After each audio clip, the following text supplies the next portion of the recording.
अपने परिवारजनों के बीच आया हूं। एक बड़ी प्यारी सी उक्ति है, इति विदा पुनर्मिलनाय। इसका अर्थ भी उतना ही प्यारा है। मैं विदा लेता हूं फिर मिलने के लिए। इसी भाव से मैंने फरवरी में आपसे कहा था कि चुनाव नतीजों के बाद फिर मिलूंगा, और आज मन की बात के साथ मैं आपके बीच फिर हाजिर हूं। उम्मीद है आप सब अच्छे होंगे, घर में सबका स्वास्थ्य अच्छा होगा। और अब तो मानसून भी आ गया है, और जब मानसून आता है तो मन भी आनंदित हो जाता है। आज से फिर एक बार हम मन की बात में ऐसे देशवासियों की चर्चा करेंगे जो अपने कामों से समाज में, देश में बदलाव ला रहे हैं। हम चर्चा करेंगे हमारी समृद्ध संस्कृति की, गौरवशाली इतिहास की और विकसित भारत के प्रयास की। साथियों, फरवरी से लेकर अब तक जब भी महीने का आखिरी रविवार आने को होता था, तब मुझे आपसे इस संवाद की बहुत कमी महसूस होती थी। लेकिन मुझे ये देखकर बहुत अच्छा भी लगा कि इन महीनों में आप लोगों ने मुझे लाखों संदेश भेजे। मन की बात रेडियो प्रोग्राम भले ही कुछ महीने बंद रहा हो, लेकिन मन की बात का जो स्पिरिट है, देश में, समाज में हर दिन अच्छे काम, निस्वार्थ भावना से किए गए काम, समाज पर पॉजिटिव असर डालने वाले काम निरंतर चलते रहे। चुनाव की खबरों के बीच निश्चित रूप से मन को छू जाने वाली ऐसी खबरों पर आपका ध्यान गया होगा। साथियों, मैं आज देशवासियों को धन्यवाद भी करता हूं कि उन्होंने हमारे संविधान और देश की लोकतांत्रिक व्यवस्थाओं पर अपना अटूट विश्वास दोहराया है। 24 का चुनाव दुनिया का सबसे बड़ा चुनाव था। दुनिया के किसी भी देश में इतना बड़ा चुनाव कभी नहीं हुआ, जिसमें 65 करोड़ लोगों ने वोट डाले हैं। मैं चुनाव आयोग और मतदान की प्रक्रिया से जुड़े हर व्यक्ति को इसके लिए बधाई देता हूं। मेरे प्यारे देशवासियों, आज 30 जून का यह दिन बहुत ही महत्वपूर्ण है। इस दिन को हमारे आदिवासी भाई बहन हूल दिवस के रूप में मनाते हैं। यह दिन वीर सिद्धो कान्हू के अदम्य साहस से जुड़ा है, जिन्होंने विदेशी शासकों के अत्याचार का पुरजोर विरोध किया था। वीर सिद्धो कान्हू ने हजारों संथाली साथियों को एकजुट करके अंग्रेजों का जी जान से मुकाबला किया। और जानते हैं ये कब हुआ था? ये हुआ था 1855 में। यानी ये 1857 में भारत के प्रथम स्वतंत्रता संग्राम से भी 2 साल पहले हुआ था। तब झारखंड के संथाल परगना में हमारे आदिवासी भाई बहनों ने विदेशी शासकों के खिलाफ हथियार उठा लिया था। हमारे संथाली भाई बहनों पर अंग्रेजों ने बहुत सारे अत्याचार किए थे। उन पर कई तरह के प्रतिबंध भी लगा दिए थे। इस संघर्ष में अद्भुत वीरता दिखाते हुए वीर सिद्धो और कान्हू शहीद हो गए। झारखंड की भूमि के इन अमर सपूतों का बलिदान आज भी देशवासियों को प्रेरित करता है। आइए सुनते हैं संथाली भाषा में इन्हें समर्पित एक गीत का अंश।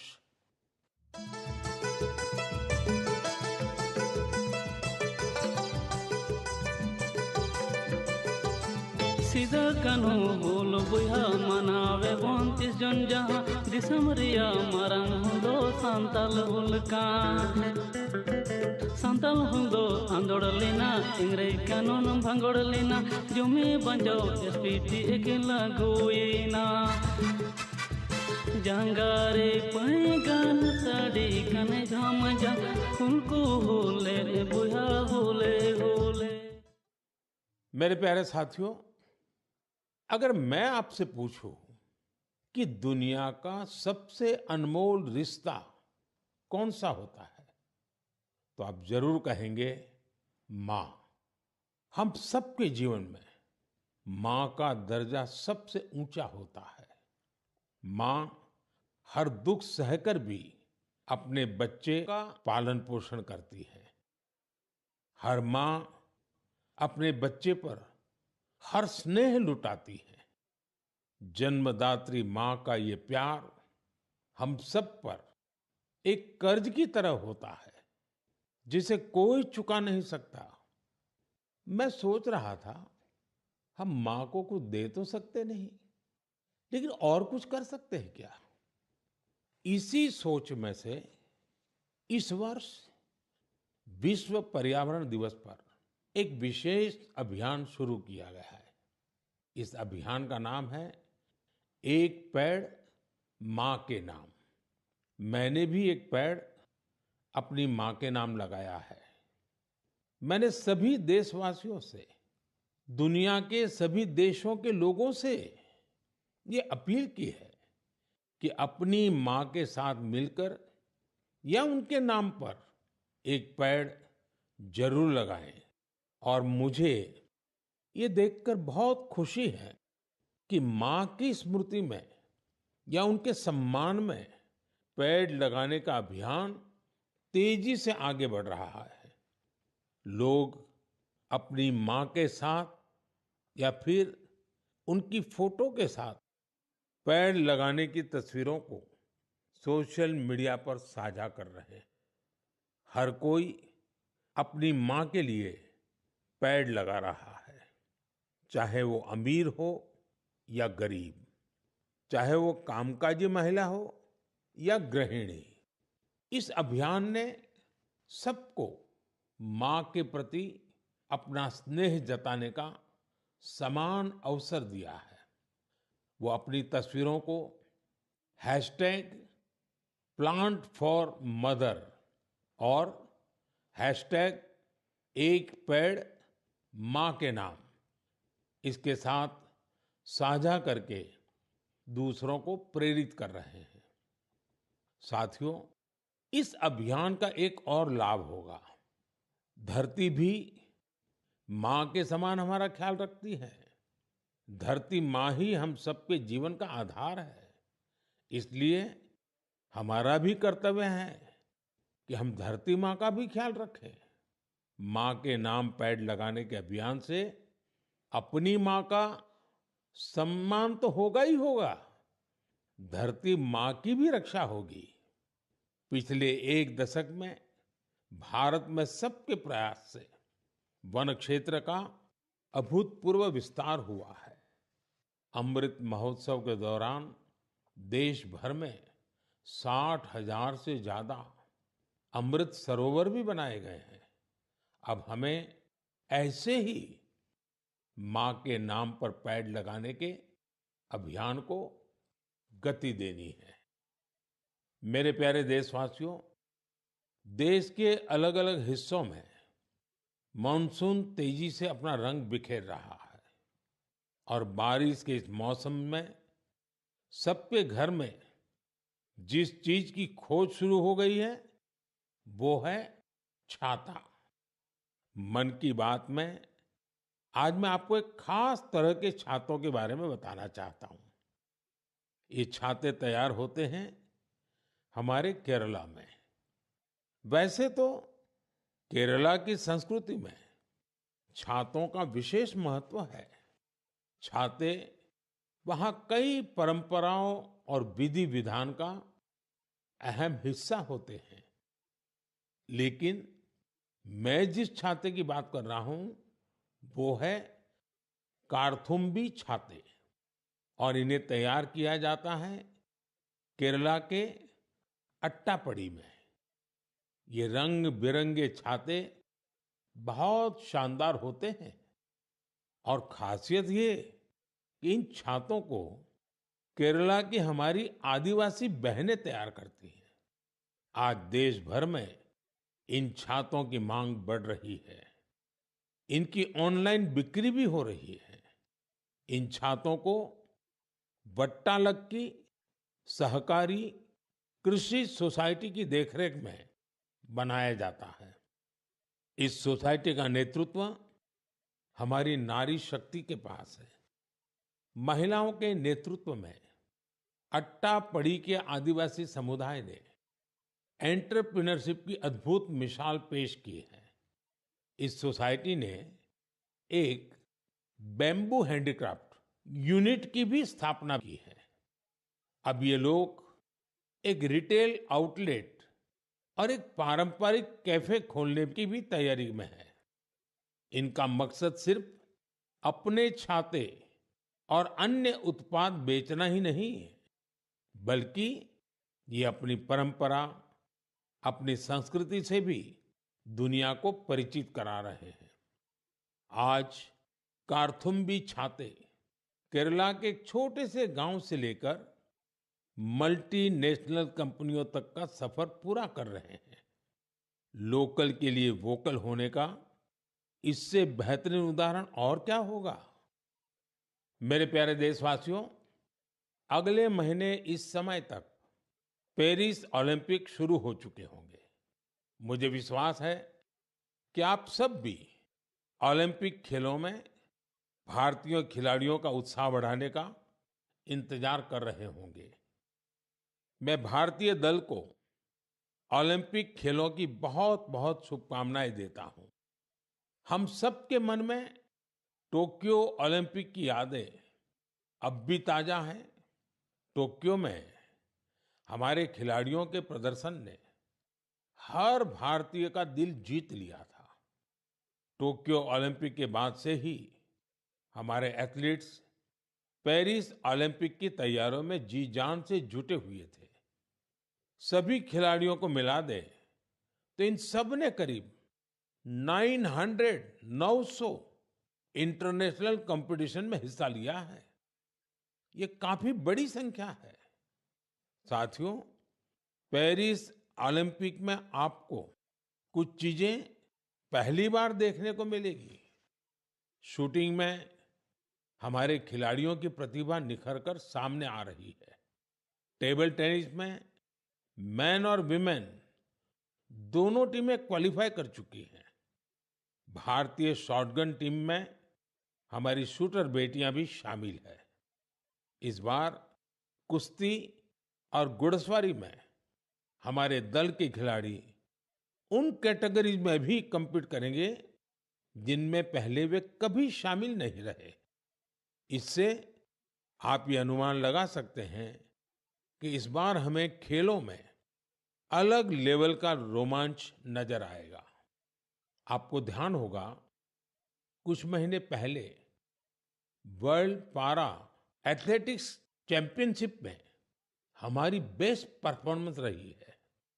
वहीं चेस और बैडमिंटन में भी हमारे खिलाड़ियों ने परचम लहराया है।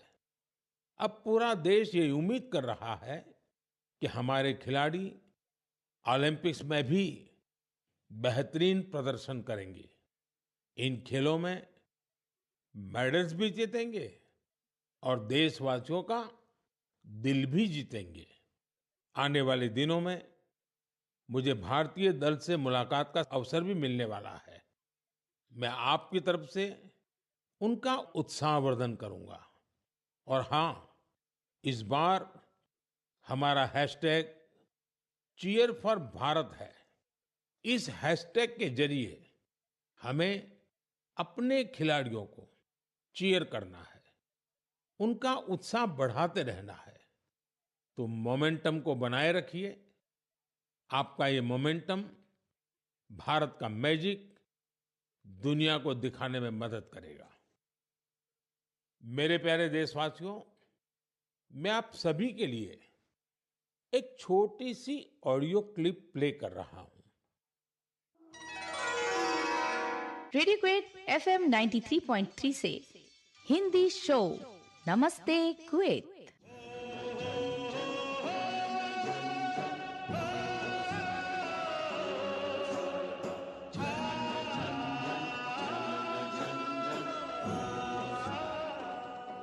एक ऐसा कार्यक्रम जिसमें हम बात करेंगे कुवैत भारत संबंध के बारे में, कुवैत भारत संस्कृति के बारे में और उस रिश्ते के बारे में जो दोनों देशों को अलग-अलग क्षेत्रों में जोड़ता है। इस रेडियो कार्यक्रम को सुनकर आप भी हैरत में पड़ गए ना? तो आइए आपको इसके पीछे की पूरी बात बताते हैं। दरअसल ये कुवैत रेडियो के एक प्रसारण की क्लिप है। अब आप सोचेंगे कि बात हो रही है कुवैत की, तो वहां हिंदी कहां से आ गई? दरअसल कुवैत सरकार ने अपने नेशनल रेडियो पर एक विशेष कार्यक्रम शुरू किया है और वो भी हिंदी में। कुवैत रेडियो पर हर रविवार को इसका प्रसारण आधे घंटे के लिए किया जाता है। इसमें भारतीय संस्कृति के अलग-अलग रंग शामिल होते हैं। हमारी फिल्में और कला जगत से जुड़ी चर्चाएं वहां भारतीय समुदाय के बीच बहुत लोकप्रिय हैं। मुझे तो यहां तक बताया गया है कि कुवैत के स्थानीय लोग भी इसमें खूब दिलचस्पी ले रहे हैं। मैं कुवैत की सरकार और वहां के लोगों का हृदय से धन्यवाद करता हूं, जिन्होंने ये शानदार पहल की है। साथियों, आज दुनिया भर में हमारी संस्कृति का जिस तरह गौरवगान हो रहा है, उससे किस भारतीय को खुशी नहीं होगी?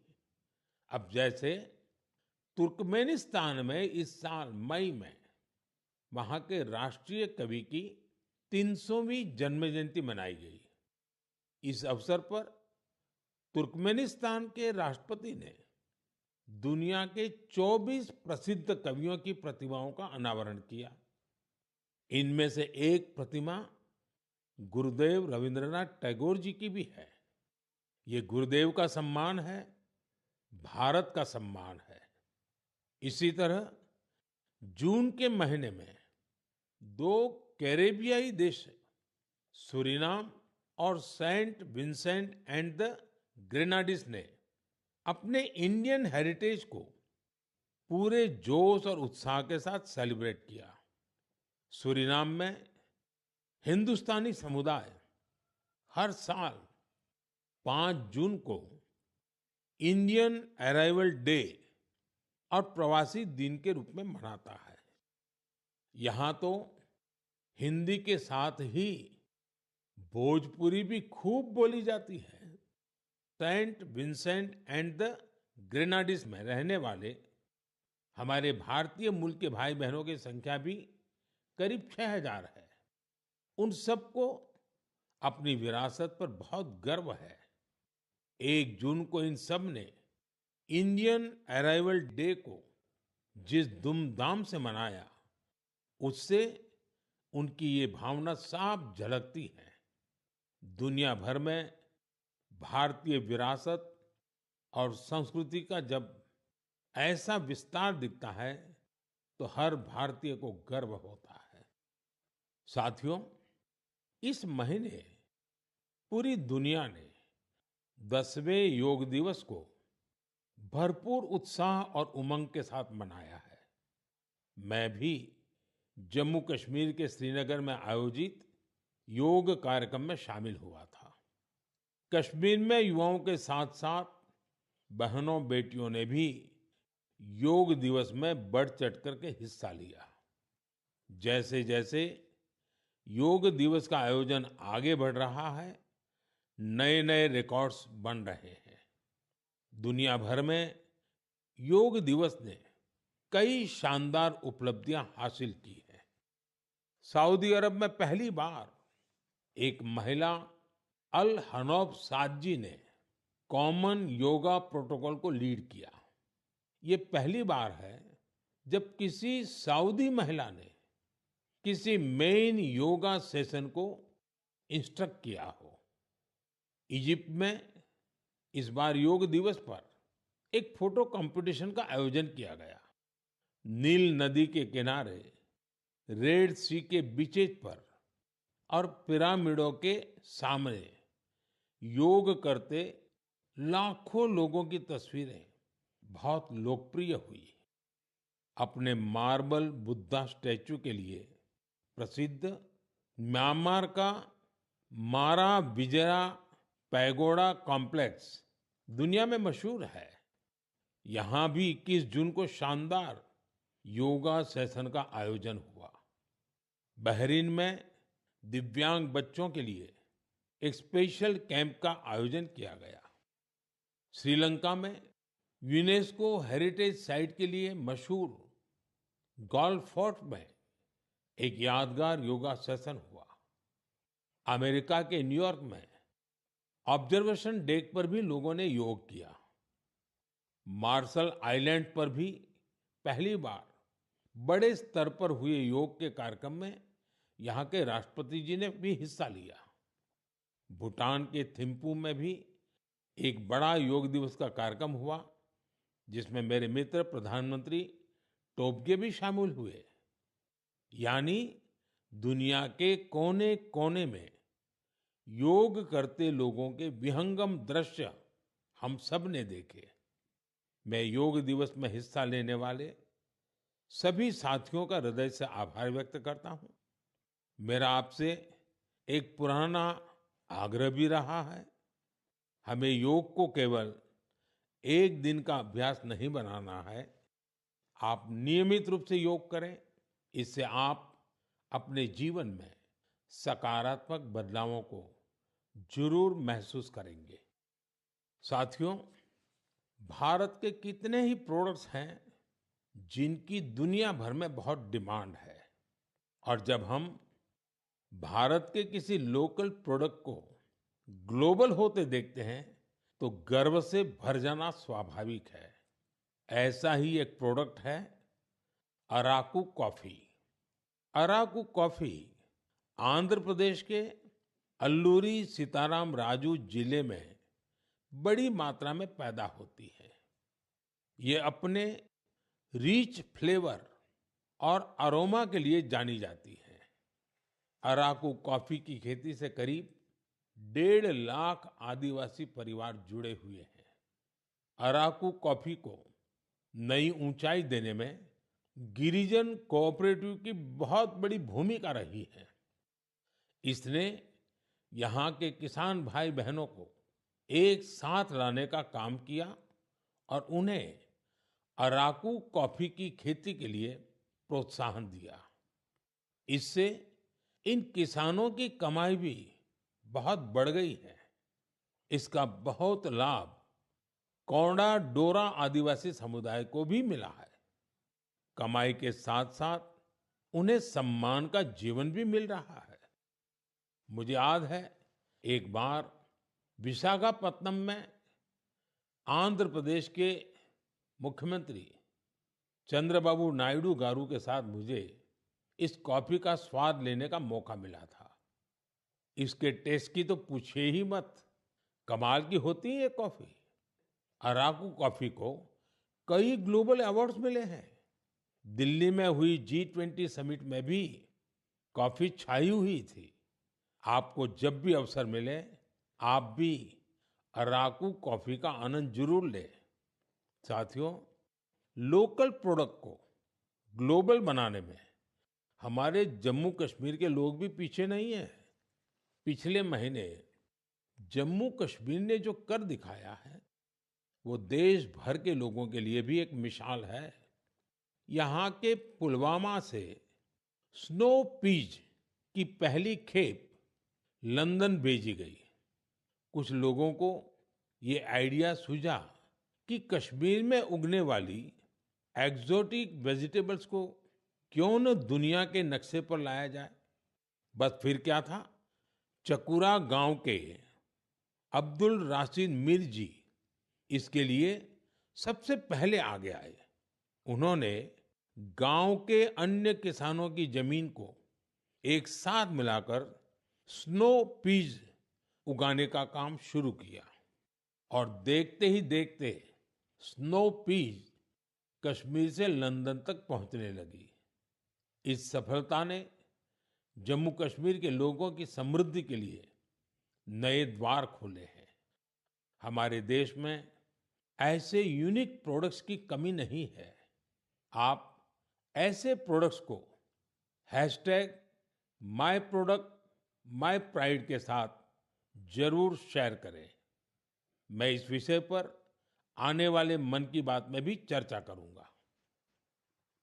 मम प्रियाः देशवासिनः अद्य अहम किंचित चर्चा संस्कृत भाषायाम आरभे। आप सोच रहे होंगे कि मन की बात में अचानक संस्कृत में क्यों बोल रहा हूं? इसकी वजह है आज संस्कृत से जुड़ा एक खास अवसर। आज 30 जून को आकाशवाणी का संस्कृत बुलेटिन अपने प्रसारण के 50 साल पूरे कर रहा है। 50 वर्षों से लगातार इस बुलेटिन ने कितने ही लोगों को संस्कृत से जोड़े रखा है। मैं ऑल इंडिया रेडियो परिवार को बधाई देता हूं। साथियों, संस्कृत की प्राचीन भारतीय ज्ञान और विज्ञान की प्रगति में बड़ी भूमिका रही है। आज के समय की मांग है कि हम संस्कृत को सम्मान भी दें और उसे अपने दैनिक जीवन से भी जोड़ें।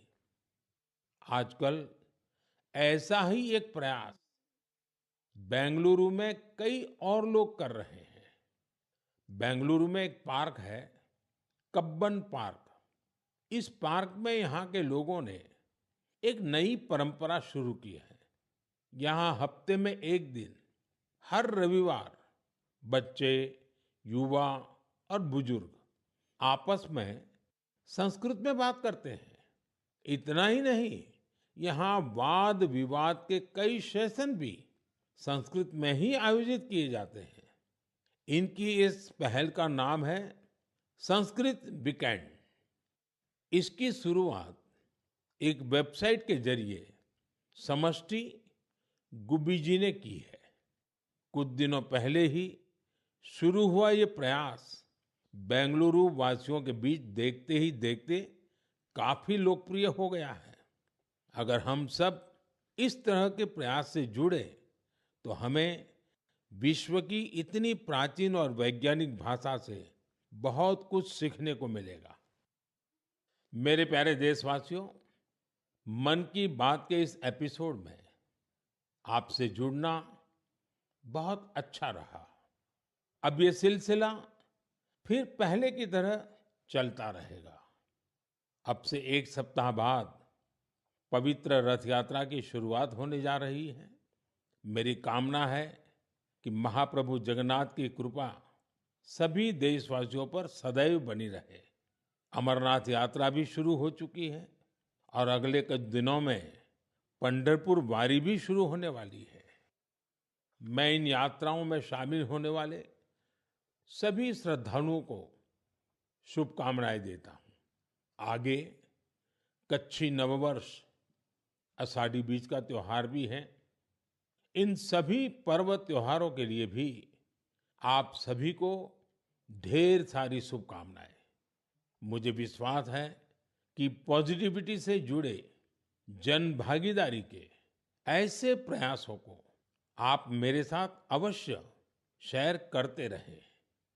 मैं अगले महीने आपके साथ फिर से जुड़ने की प्रतीक्षा कर रहा हूं।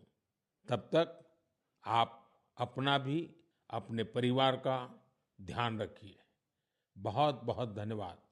नमस्कार।